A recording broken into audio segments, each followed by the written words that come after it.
An online marketing review of Dunkin' Donuts.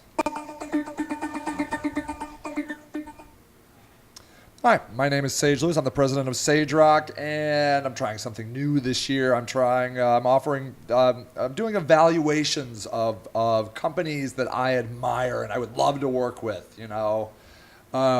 This is I do.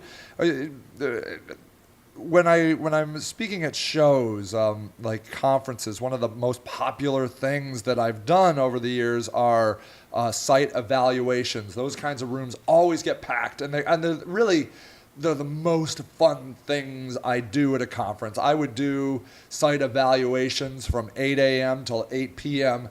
through an entire conference. I just love them. And so I thought this year it might be fun to just evaluate websites of companies that I really admire. And I thought today I would evaluate Dunkin' Donuts. I love Dunkin' Donuts. When I travel to New York, I usually stay in Brooklyn, and it seems like every stop on the train, there's a Dunkin' Donuts right there. I love it. I love the donuts. I love it all. I love it all. And so I thought maybe I would take a look at the Dunkin' Donuts online properties. So let me tell you this site is very sophisticated. This is well done, well crafted, well thought out. There's a lot of really great things going on here. There might be a few things that, I don't know, maybe you already know or don't know, but whatever. I thought I would bring them up. So the first thing I did here was I went into Google and I typed in Dunkin' Donuts, and the search results are great. So there are two ads, dunkindonuts.com and dunkinathome.com. That was interesting that you have a separate domain for Dunkin' at Home. And this site is really great. So you're trying to promote your products in stores here. I typed in my local zip code, and I instantly saw stores where I could buy Dunkin' Donuts products. Awesome, just awesome. So the Dunkin' at Home idea I thought was really, really great. This is not your issue. For some reason, my Google is locating me a little bit incorrectly. It's saying I'm in Ravenna, Ohio. I'm actually in Akron, Ohio, and so it's doing a nice job at saying, hey, look, here's a map of the 1370 East Main Street, Ravenna, Ohio, Dunkin' Donuts. If you notice over on the right-hand side of the screen here, they again pull in that Ravenna store here, and then they pull in the Dunkin' Donuts Google Plus account, which is really is great. So you've got, we all know that Google Plus is, I think, struggling from an engagement perspective here, but Dunkin' Donuts has done a great job of updating here, and people are, you are getting some engagement over here. A couple comments that has nothing to do with the quality of the posts here at the Dunkin' Donuts Google Plus page. It's just the situation currently at Google Plus. So sometimes people wonder why they should use Google Plus. This is a perfect example here. It is giving you extra real estate on the search results for your domain here, and then it says latest post. 18 hours ago, Dunkin' Donuts wrote January's National Oatmeal Month. I had no idea. Makes sense. It's like 5 degrees out there. I could use a little oatmeal myself. I think maybe I'll go have some oatmeal. So that is good. You're seeing these site links here.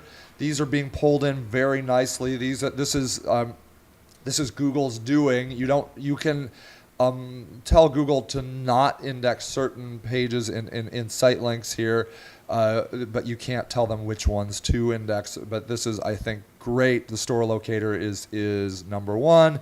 Then you got your Wikipedia page here, and then all menus again comes back to this Ravenna store, My Store 411. Then there's some news, and then the Facebook page, and then Dunkin' franchising, which is down at the bottom of the page. Oh yeah, and of course the Twitter page. The YouTube page for some reason doesn't make it on the top there.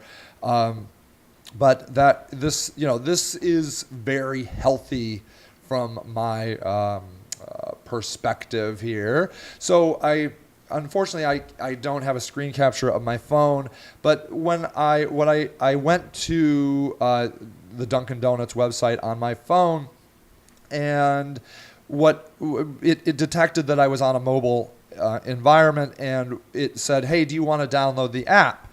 And this is a personal preference. If I so let's say, for example, I don't have a Dunkin' Donuts near me locally. I usually just go to Dunkin' Donuts when I'm primarily in New York.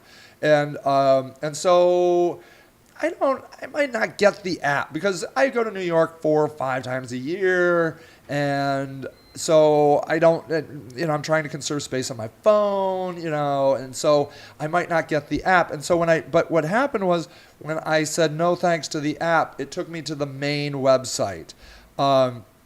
And that it was like this. It was, it looked a lot like this. And this was harder to navigate. And so I kind of wonder from a mobile experience if maybe you have in your plans an iteration where there is a responsive design of your website for people that don't want to use the app. So it's not that I don't want to come to your website on a mobile site. I just don't, necessarily want to use the app. Apps, I don't know. You're always having to update apps. Personally, I'm more interested in just looking at the website as a website. That's me. I don't have any stats proving that other people are doing that or not. But for what it's worth, it's a little bit more difficult for me to find my store on my phone if I don't use the app. And so there's, I think, 2 ways that you can go about that. So one of the things that you can do is you can make your site design change based on agent delivery. So depending on if they're coming from a tablet or a traditional computer or a phone, the site would reformat based on that responsive design. The other thing you could do is have a mobile version like m.dunkindonuts.com, and you should only do that if you feel that the mobile experience is significantly different than the traditional computer experience. That those people would be doing something very different.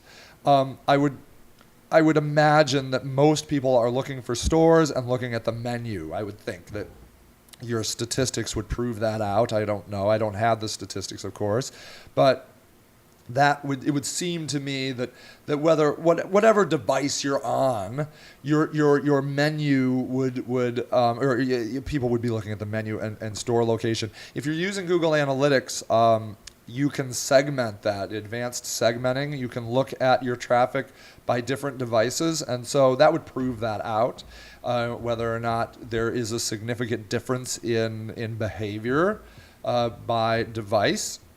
But I would imagine that you are seeing a terrific load of mobile traffic. I would think. I mean, this your site is perfect for the mobile visitor. I mean, your product is, right.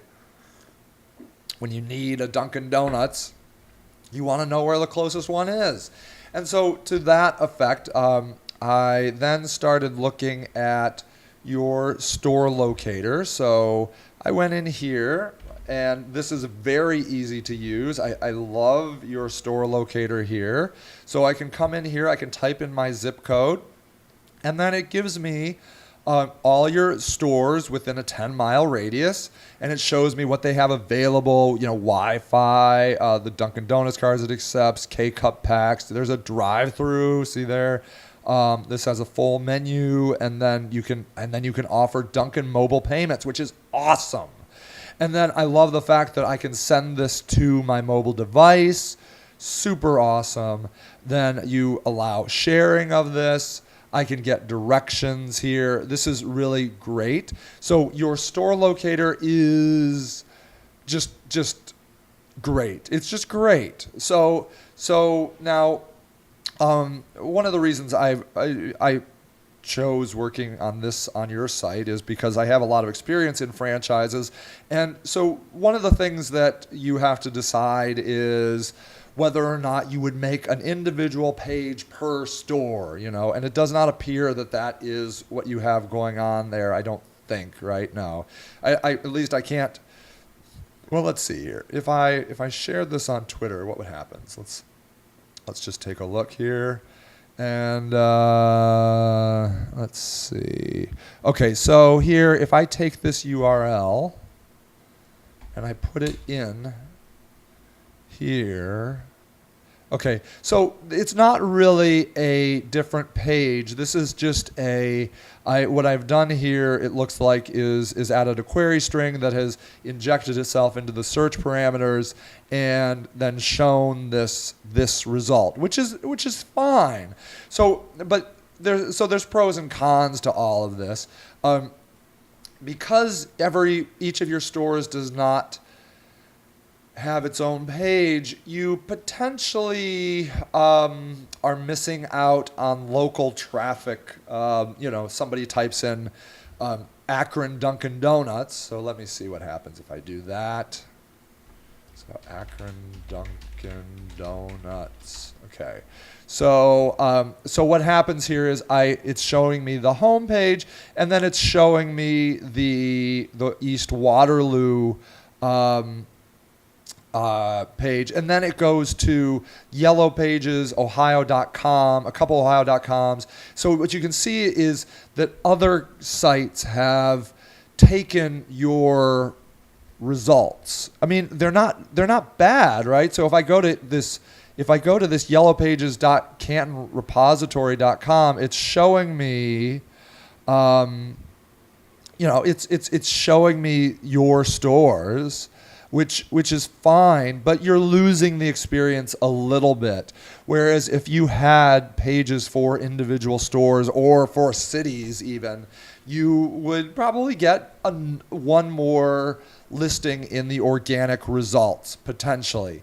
Whether or not you do this has a lot based on infrastructure and how much you want to invest in that kind of thing. And there's just pros and cons to it. I don't believe that there's one right or wrong answer. I've seen a lot of people do exactly what you've done, and then I've seen a lot of people do the other way, where they have a page for every single store, and it ultimately expands their organic search results. But you have to be very careful doing that too. You can't just duplicate your content 1,000 times. Every page has to have unique content. It has to have unique photos, unique copy. Just everything has to be unique. So it's not easy to do. Otherwise, Google won't index it. I mean, they'll just be like, oh, well, this is 1,000 of the same pages. I might index one of them, but I'm not going to index all 1,000 of them, certainly just because they swapped out Cleveland for Akron, or something like that. So that's something to consider. So then what I did was I went to Google Maps, and I typed in Dunkin' Donuts near Akron, Ohio. And this is looking very good. So for the most part, all of your stores are here. There is one store that isn't here. It's your new store, this West Market one. So it's very possible that you have submitted this to the local listings and it just hasn't taken yet. But otherwise, it appears to me that you are being very conscientious about putting your stores in Google Local and also in Yelp, which is important from a Bing standpoint. Bing uses Yelp for its local listings. And again, this is, it looks like you have very conscientiously put in at least the stores in my town, and so I think that's great. If there was one recommendation I would offer, it would be that, let's see here. So it would be to add more pictures here. I'm not seeing any pictures for the most part, at least in my stores, in both Bing. So this is the East Waterloo store. There's no pictures here. There is a really nice review. Megan says that Norm is the sweetest person that you could ever work at a drive-thru. Thanks, Norm, for making my mornings so wonderful. And she throws in, she's like, the pumpkin latte and pumpkin munchkins are amazing. See, I haven't tried the pumpkin munchkins. I got to try those. So that's, and then it's similar in here. If I go to the local listings here, there are no pictures here as well. So, and these people love the Cuyahoga Falls one, love the place. And so, so this is good. We know for a fact that local listings get more engagement and probably rank better for more phrases if they're more built out. So good descriptions, good videos, good pictures, and that sort of thing. I don't know how you are managing your local listings. Because all of your stores are in here, except for this new store, which makes sense. It seems to me that you probably have a centralized strategy for this, which is what I do recommend.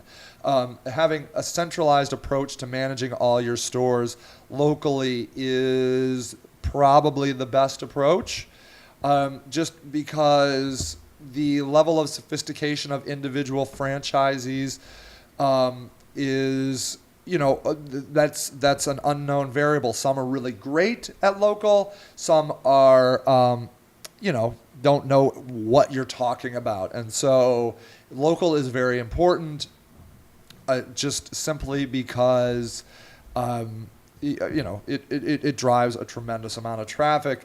And what has happened in effect here is, because you don't have individual pages for stores on your main website, you've created individual pages on Google Local and Yelp, which is a completely legitimate approach. You can have offers and coupons and that sort of thing in those places. So that could be a legitimate strategy that you are actually linking.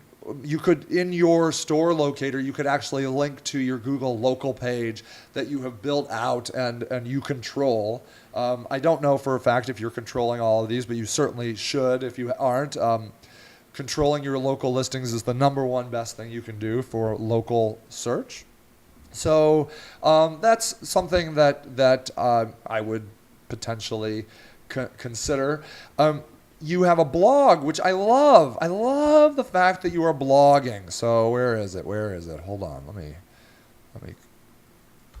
go back to the home page. Whoops. Ugh. Okay. Oh, that's interesting. Okay, hold on. So what I did here was I typed in the wrong word. Like here, I went to, I did this. So I came to this, dunkindonuts.com/DUN, So this is your 404 error page. It looks to me like you do not have a custom 404 error page. I would highly encourage you to create a custom 404 error page. People are bound to link to you incorrectly, type in your URL incorrectly of a page or something like that, and sending them to a page like this is disorienting. It's isolating. So having a custom 404 error page would allow you to reorient somebody. So you could say something like, well, sorry, that page doesn't exist, but here are places people normally go. They go to our menu and here's our store locator and so forth, So that is something that you might consider. Okay, the blog. Okay, the Dunkin blog. Okay, this is awesome. You update this all the time.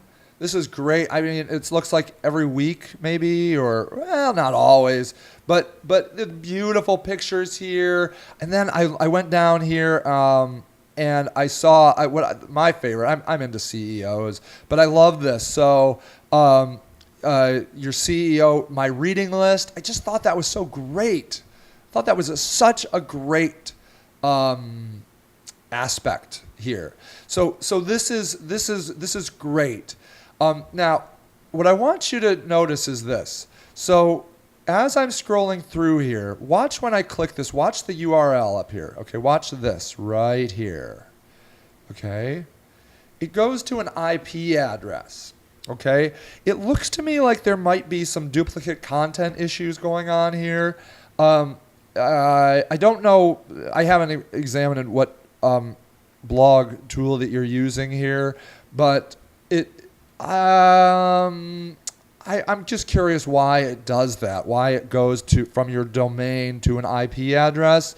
This IP address is actually one off from your main website. I think your website is .225 and this is .224 if I'm correct. So what it's suggesting to me is that perhaps you are hosting the blog maybe on a subdomain, which would be fine. So like you could have blog.dunkindonuts.com or something like that. But I don't know about the IP address. Again, I think that's just a disorienting thing. But I do know, if I can find it here, that I did a search. Is that it? No. I did a search for one of your blog posts, and it just appears to me that like your content is coming up here. It's coming up on this address, and then it looks like the content probably appears again here by category. And so what's happening here is that this content is being re-represented over and over again in different places. And so you probably are not getting the biggest impact from a search engine optimization perspective. Just a precursory view, like if I go to this URL here, if I look, so from the CEO's desk, my reading list, this is the URL, or this title here is what is here. So it's looking like that if you write in your blogging tool, if you write a heading for the blog, it also becomes the title of the page. You potentially could get more SEO impact if you could have a different heading from your HTML title, because you could, like for example, something that would be, like Nigel Travis, CEO of Dunkin Brands, reading list. You could come up for more phrases, so that. Whereas like from the CEO's desk, my reading list, those aren't great phrases per se to rank for, So there's that. I don't know if you have a meta description. It doesn't look like it. Meta descriptions aren't great from a ranking point of view. We don't think that they add a lot of weight from a ranking perspective, but they do sometimes appear in the search results, which can increase the click-through. So if you could have a meta description for your blog, I think that could be very helpful. But please don't stop blogging. Your blog is wonderful. It's just this is great. Which leads me to your social media. I just don't have anything really to add to your social media. Your social media is very powerful. Your Facebook is awesome, 8.3 million likes. A tremendous amount of people talking about this. 28,000 people were here. You're updating with beautiful pictures. You get that. So photos are so important in social media. These photos are gorgeous. Just gorgeous. Just keep doing this. So this is great. So this this is wonderful. Your Twitter is great. I'm noticing you're engaging with people on Twitter. You have 191,000 followers, which is awesome. Just awesome. So I don't have anything to to suggest on that I can think of. Then I loved what you're doing here with the campaign with Dunkin' Donuts lunch with the Gronk. This was so good. This the behind the scenes here, just really great material. I can't say enough of it. You've got 2,500 subscribers, 1.1 million views which is just, just super. What I don't know is if it is paying off for you. So I don't know what your metrics are. I don't know what your growth is on this stuff because I don't have the behind the scenes information. So there's a lot of engagement, and brand engagement is crucial for a company like you. So just engaging with the brand is probably enough, but there could be other metrics, like, are you sending people, are people finding the stores, or are they engaging in your contest, stuff like that. I don't know what your goals are in social media, but the engagement piece seems rock solid. Just great. It's just really really great.